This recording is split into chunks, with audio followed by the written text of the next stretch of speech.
you are seeing over here is the layout of the lowers for a kitchen, and this is the layout for the uppers of the kitchen.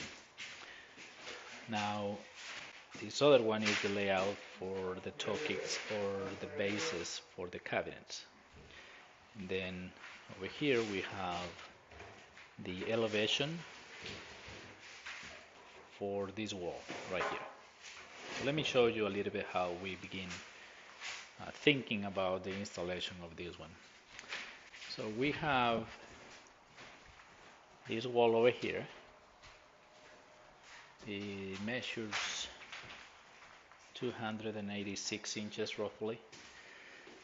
So the first thing is our priorities, right? We want to center the space between this window and this window.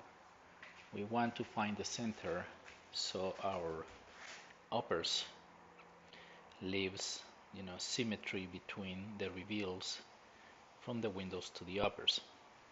So that's the first thing. So that will transfer down to the range that the client is going to be using. Now, in our case, we always begin installing bases and lowers, and then after that we utilize fast cap stands on top of the bases to install our uppers. But we start thinking always from the top down, just thinking, figuring everything out, and then proceeding to install lowers first and then the uppers. How do we do that? Okay, let me show you over here. Start with the toe kicks. We always allow 1 inch of void space on each extreme, because that way we can find the center, first off the center between the windows, and then transfer that line to the range, and then after we have that line we go ahead and move the toe kicks to whatever position we like. Having 1 inch of gap over here, it allows us to move the toe kick up to 1 inch to the left, so the range is at the center. We do the same thing over here, 1 inch, so that gives us the space that we need. And then what do we do with the uppers? If the uppers, we would like this reveal to be the same as this one. So once we have these uppers figured out to the center, then the way we build this upper is right here.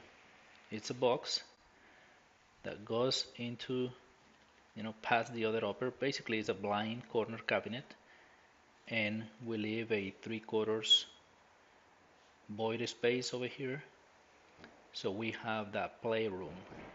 If we need to push it to the left, we have about 1 inch, 3/4, and we finish this little lip over here. We finish up to 5 or 6 inches, so we can slide it in and out. We do the same thing over here. 3/4 void space, finish on this panel, blind corner cabinet, so we can move it left and right. So that's pretty much how we begin, and then obviously we're gonna find the highest point in the room, and then whatever the highest point is, we're gonna start from there, leveling everything across. By the way, the toe kicks, we built them 4 3/4, thinking that we're gonna have 4 inches exposed finished faces, and the 3/4 is basically the allowance that we give for the flooring people to die in front of the toe kicks, so it looks cleaner instead of putting any moldings, any beige, any trims at all. I have my center line between the two windows. Transfer that line to the bottom. Then I have 18 inches right here from the center line to the toe kick. Center line to the toe kick. And the way I find the highest point is with the laser. and I go to every corner, put the tape measurement. See, over here is roughly 35.5, and look the difference over here, just within 2 feet. I have 35 and 7/8 plus. So just right here there is a 3/8 difference, and then I got different points throughout the room, 35 and 5/8. Here I have 36 and an 8. So I already checked it before, and the highest point is that corner over there, 35.5. Right here, yes, 35.5. So I will go ahead and start with my levels from here to everywhere else. These two tokics are almost ready to be installed. I mean, I already leveled them across. See, there is the bubble right there. So, but before going forward, I wanted to show you another tip. I only put about 3 screws on each of the bases, and this for me, this step is very important. Basically is the foundation for me not to struggle with the rest of the cabinets. I have my center line. I have 18 inches from the base to the line and 18 inches over there. I have 3 screws just holding the tokics, the bases basically of the cabinet. But then the next step is I throw a line with this string, a string line, because now I want to see how far off the tokik is from that corner over there. Same thing over here. Okay, the string goes all the way to that point where I have the clamp, and then as you can see where the face is about 1/4 inch away from the string. The reason why this is important to me is because I want to leave this as straight as possible, so the flooring people end up doing a nice consistent piece of wood, piece of flooring over there. So when it's all done and finished, it looks more symmetrical. Then after I push the tokik forward, or after I make the adjustments that I have to do, then I use some scrap material, whatever is laying around, and then I screw it to the back over there, sitting on top of the floor so it doesn't move. And then I do the same on the face of the tokiks.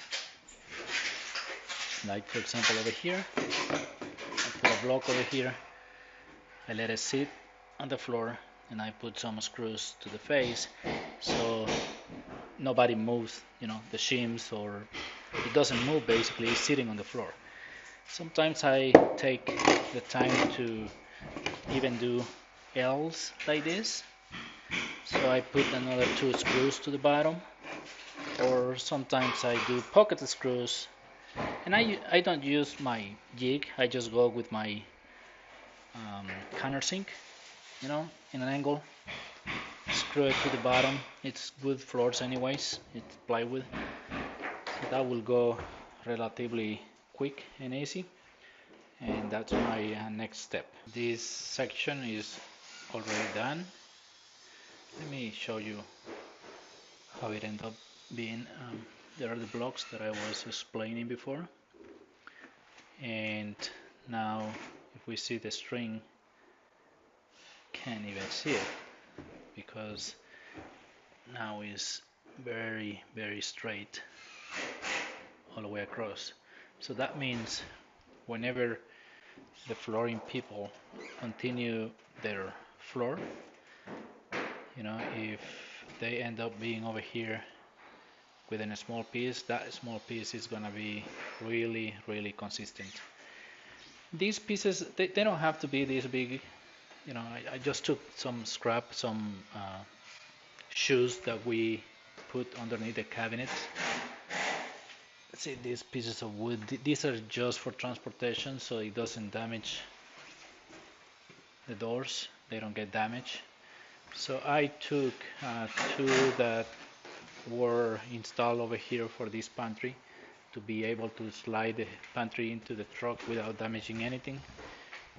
And I did my blocks and my L brackets. See, they can be smaller, they can be different material, whatever it is, it's just for holding the toki down.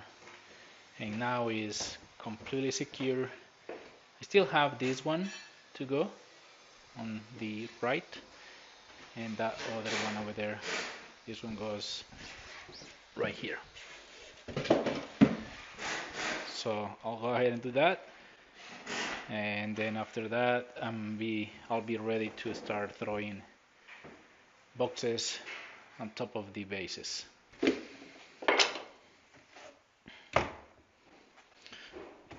This has to come level with this one, so I'm gonna shim it up, screw it to the side, then level it across, screw it to the back, then screw this L to the face and then to the ground, to the floor.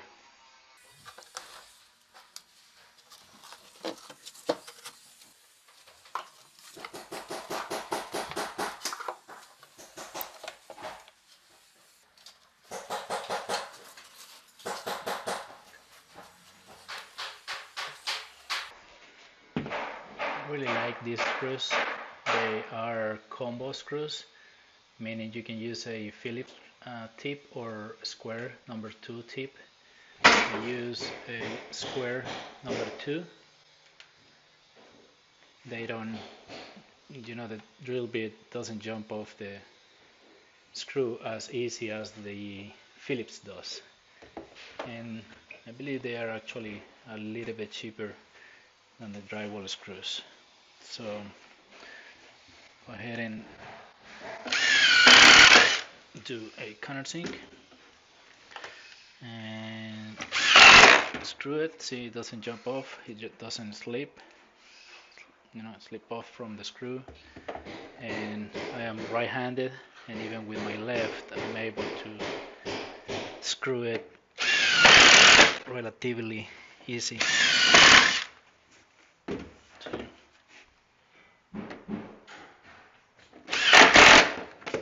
Done. Done. Even when I have to screw towards me, let me show you. Let me just level it over here. A little bit down. Right there. So I put a couple of screws down, 3 inches.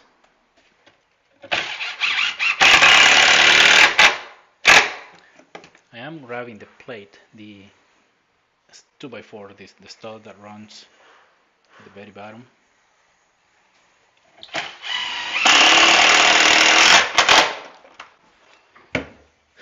So now, go to the front, a little bit down, down, down,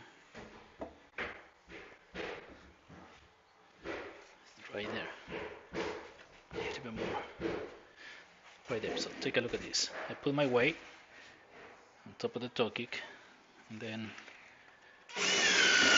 countersink, and see what I mean with these screws.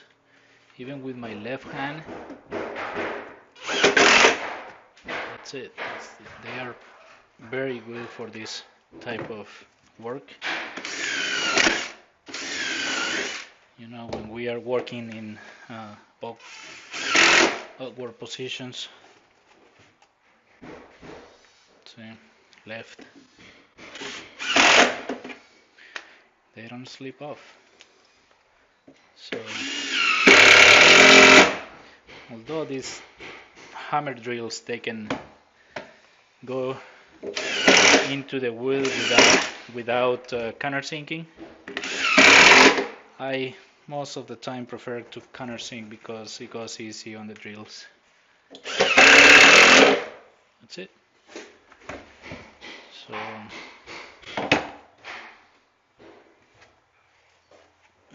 now I can remove the shims. It's not going anywhere because the L bracket is holding it, and I'll go ahead and add another one of these ones over here so it doesn't drop. So this is plenty. Just whatever trash is around, I use it. 2 to 3 screws should be enough.